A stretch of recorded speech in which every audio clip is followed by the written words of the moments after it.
It's been a while since I've done one of these Coffee Valley videos. I think the last time I did that was in lockdown, back in March, April time. So it's quite apt that the next one is in lockdown 2, in the next lockdown. The reason this spurred me on is because I got a few comments, when this lockdown happened, and saying, hey, for you as an introvert, you must be jumping with joy with another lockdown. And I was thinking about that, and arguably it's actually the opposite. I think it's for introverts particularly. Yes, the lockdown is kind of embracing our kind of natural, personality traits of having that alone time and that isolation and stuff. But in reality, unless you're living by yourself, in reality, we're at home, and I have a family, and I have a kid, and the energy recuperating moments that I usually have were actually diminishing more so than ever, considering that I'm not going out, I'm not traveling. It's getting smaller and smaller, and especially so. I mean, this whole past 8 months. So, but it's not disastrous in that sense, and there's ways to try and cope with that. And I thought maybe I could share some of my past experiences and some of the things that I've done during these 8 months of how, as an introvert, still coping with lockdown, and it's not just a lockdown thing, but moving beyond this. I mean, this remote working until we get 100% vaccine that's going to clear this pandemic out. This is always going to be a part of our lives at this moment in time. So it's looking a little bit beyond that, and I think now is a great time to be able to try and reflect on that and how to move forward in the right positive way. So why don't you grab yourself a coffee like I have, and go to your safe space if you have one, and let's have a little talk.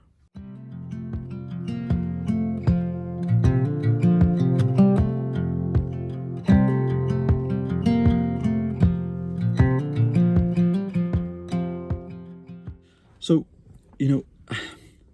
without this concept of labeling personalities and types of people, and before I kind of share some of the things that I've been doing, I think it's important to understand one concept, of what is the main differentiating factor, between introverts and extroverts, depending, irrelevant of where a person is on that scale, or one extreme to the other, or somewhere in the middle, and it boils down to kind of two things for me, which is energy and noise, which arguably comes from energy management.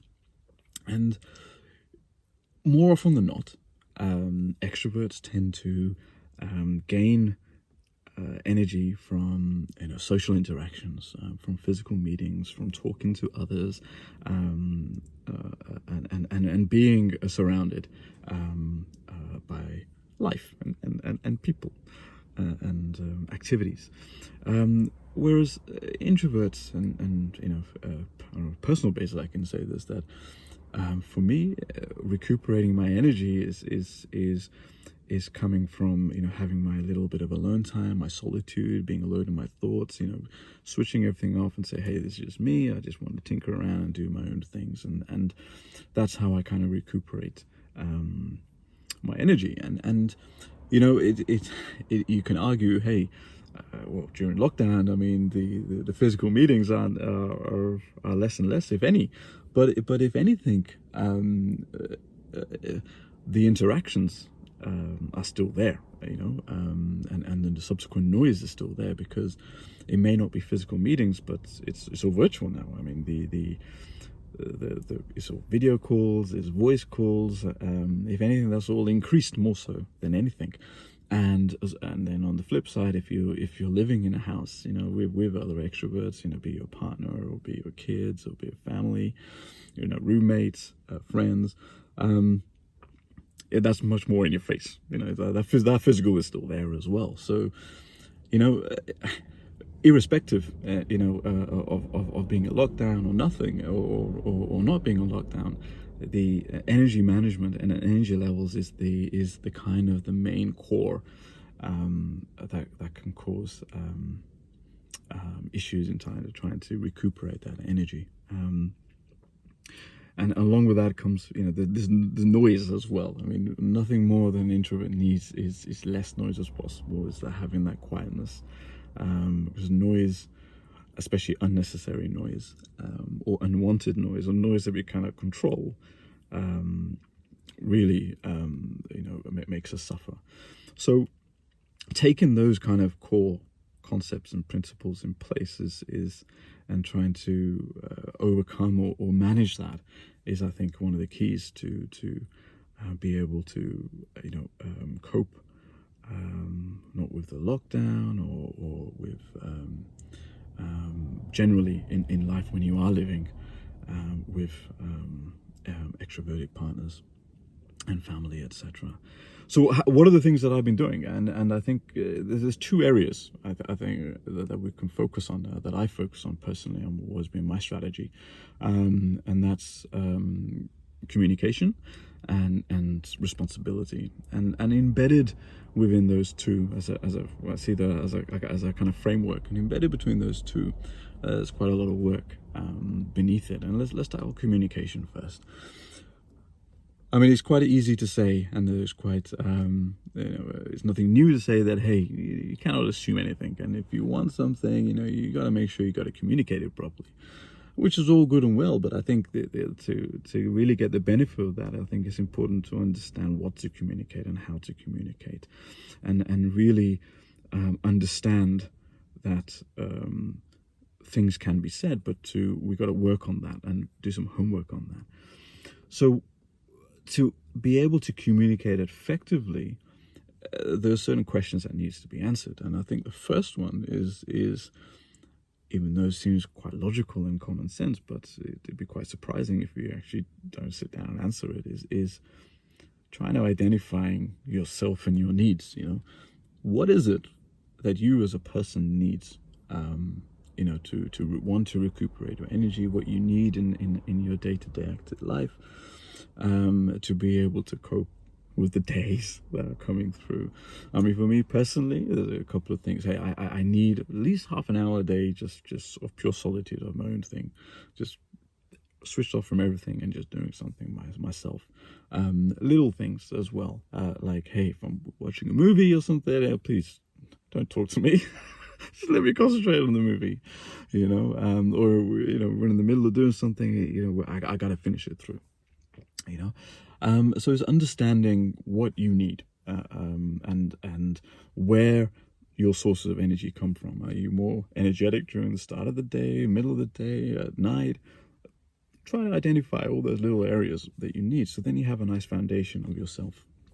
And then similarly, it's the same identification for the people that you're in direct contact with, be it within your house or even with your friends, colleagues, virtually as well. Because remember I said that energy and noise not only comes from within, but also from without as well. So identifying all of those gives a great foundation to be able to understand what needs to be communicated, and then it's really important to accept that it's okay. It's okay to set some boundaries. It's okay to say those things. It's okay to say, look, I need this, to whoever you're living with, or, your partner or your friends, and say, look, I just need this, and understanding what they want, and say, look, I get that too. So then you understand where the differences are, and then be able to work effectively together. So, and I think that then enables a better, conversation that's both productive, but also not.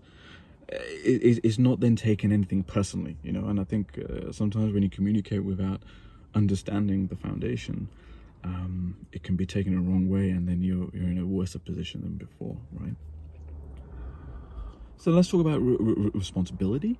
And, this is a tough one, because this then relies upon yourself to be responsible and take responsibility of the actions that need to happen.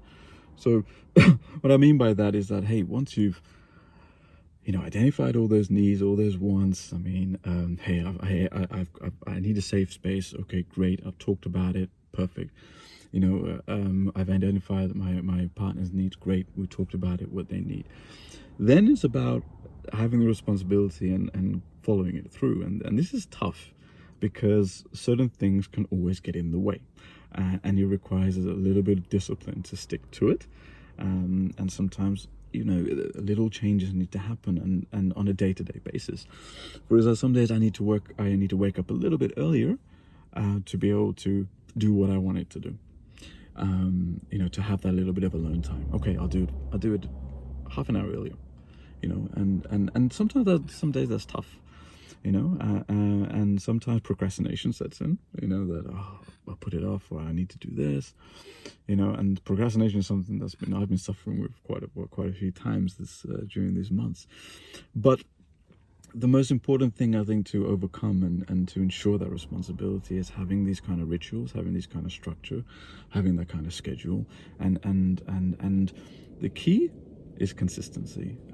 When I have my conversations with people, I always tend to have them scheduled, or roughly scheduled. There's some daily rituals. Hey, there's a person I speak to every day, every morning. This is the time I speak to that person. And there's another person I speak in the afternoon, or however we do it. And it's having that kind of structure then can enable that kind of responsibility from there. And I think, it seems very simple and quite logical, but working on those two areas, communication and then having that responsibility, I think it drives a more focus on empathy, not only for yourself but also for others in your life and in the household that you're living in. And then it also enables you to focus more on harmonization as opposed to the differences, and I think that's for me is probably the deal breaker. Rather than focus on differences, focus on harmonization. And I think without doing that homework and identification, the needs, the wants, and then talking about it and setting those boundaries, making it clear, so there's no room for assumptions, and having that responsibility to structure and having that discipline to keep it consistent, it naturally then drives the empathy for others, for empathy then for others to have on you, and then driving that harmonization across the board. So that's what I've been doing. I'd love to know what you've been doing. You can reach out to me at the usual links and contacts, and especially really want to hear from you if you're a introvert parent, or you're living with a extroverted partner. I'd love to discuss these things with you. So hopefully I'll catch you next time. Probably again in my safe space of my car, which is my de facto coffee shop at the moment. But I'll chat to you soon. Peace and love.